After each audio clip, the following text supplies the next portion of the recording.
Welcome back, Episode 3, time to get organized. A tidy workspace prevents digital spaghetti as your projects grow. Create a folder named Python Tutorial. On Windows, open PowerShell CD into the location where you want to keep the project. For this project, I'll use my desktop, so I will type CD. OneDrive/desktop and hit enter. Tip: you can start typing 1D and hit the tab key. PowerShell will fill in the rest. Then type mkdir Python tutorial. Mac OS Linux, the same command in terminal does the trick. Open VS Code.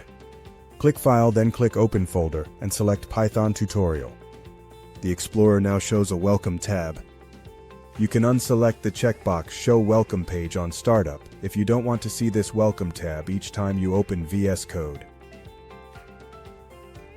Click on New File or use the keyboard shortcut of Ctrl-Alt-Win-N and select Python file. In your new file type, print Hello World. Save with Ctrl-S and name it hello.py. Print is a built-in function that sends text to the terminal. The parentheses hold what we want to shout.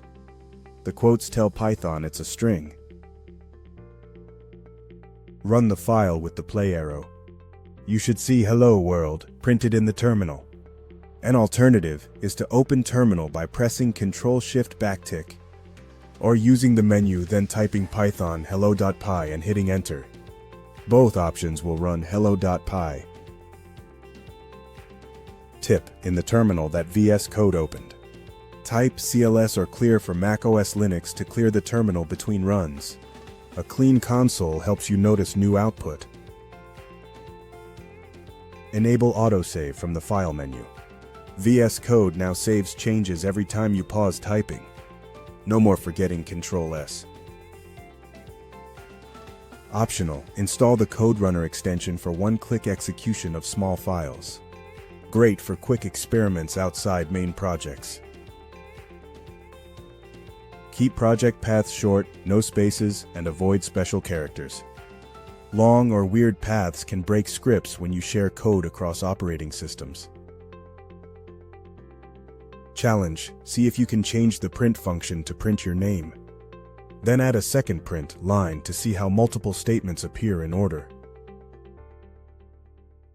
Recap: this lesson we created a project folder, opened it in VS Code, wrote your first Python file, and learned console hygiene tips. Next episode, deeper dive into print and string basics. Don't forget to subscribe, and I will see you there.